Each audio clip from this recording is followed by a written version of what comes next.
Here are solutions to test number 1 for ECE 461. This test looks at ladder diagrams, state space, modeling, second-order approximations. That's about it. So the first problem is given a program using ladder logic. What is the logic you're implementing? Now in ladder logic, series is AND, parallel is OR. So this is A, X bar, the line means bar. So this is A and X bar, or A bar and X. That whole mess ANDed with B bar. That's X. The second line is X and Y bar, or X bar and Y, and C bar, it gives you Y. And then Z is X bar, Y bar. Problem 2 is given the step response, what's the system? I know right away this is a second order system. It's oscillating, so I have a complex pole and its complex conjugate. So it's got to be in this form. If I can pull 3 pieces of information off the graph, I can tell you the transfer function. One of them is the settling time. Settling time is about here-ish. So 4 over the settling time is the real part of the pole. The real part's about 11.43. The frequency of oscillation is the complex part. So here's 1 cycle, 2 cycles. 2 cycles is about 250 milliseconds. Converting to radians per second, that's about 50.27 radians per second. And then the DC gain. DC gain is about 2.25. Pick the numerator to make the DC gain 2.25. So evaluate this at s equals 0.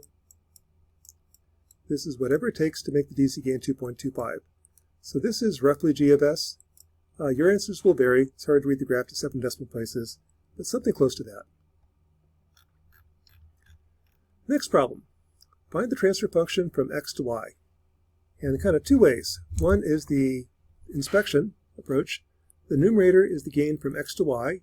That's just CDEF. That's that path. The denominator is 1 plus the loop gains. So here's one loop, CDG. Here's another loop, EFH. Here's a third loop, DEB. And here is a fourth loop. That's CDEFA. And I'm kind of suspicious there might be one other term, because it kind of looks like these 2 systems are cascaded. So it's possible that there's going to be a CDG times EFH. The reason for that is you get 1 plus CDG. Let me spell that. 1 plus CDG for this one. This is going to be 1 plus EFH. And when I multiply them, I get the product term, CDG times EFH. That one I'm not positive about. Long way to do it. M is X minus A times Y minus G times D times N. N is C times M minus B times E times P. P is D times N minus H times Y. Y is F times E times P. Do some algebra, solve for N, substitute, solve for P, substitute, plug it in, and eventually you get this as the answer. Now this is the same answer we got before, but there's this extra term. That's when I was kind of suspicious about. There actually is that term that contains 6 terms. That's due to cascading 2 systems. You get the product of the 2 as well. So the shortcut missed 1 term. Got close, but missed 1. Next problem. Write the differential equations that describe the circuit. Now the trick is make the states the energy in the system. That's the current through the capacitors, voltage on the capacitors, current through the inductors. So it'll be V1, I2, I3, V4. Starting with the capacitors. The current I1 is CD by dt.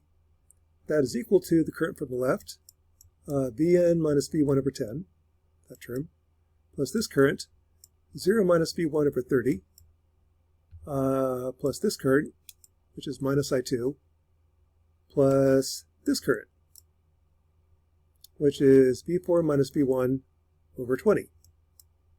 All that adds together to give you I1. V4, I2 is, erasing that,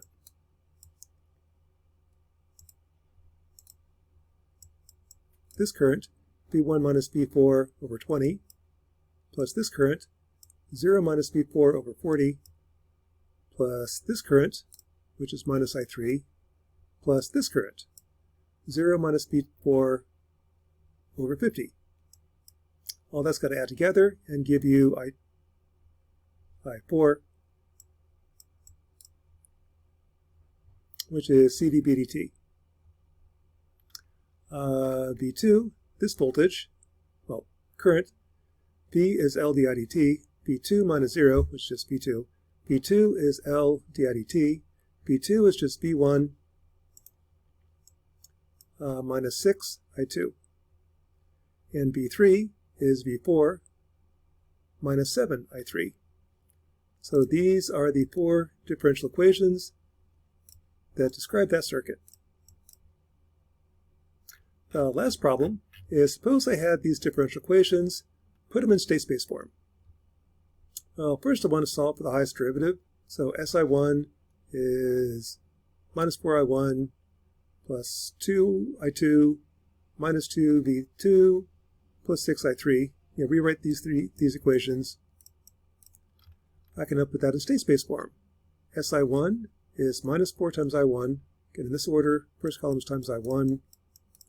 Next one's times V2, next one's times I3, and Vn, minus 4I1 plus 2Vn minus 2V2 plus 6I3, first equation. Second equation, 4I1 minus 10/6 Vn plus 10/6 V2 minus 50I3. SI3 is 5I1 minus 10I3. The output is 7V2 minus 8I1.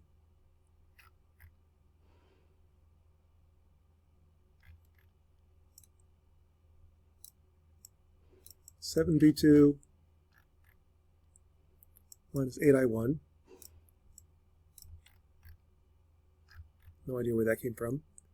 So there's your A, B, C, D matrix. And that is test number 2 for test number 1 for ECE 461.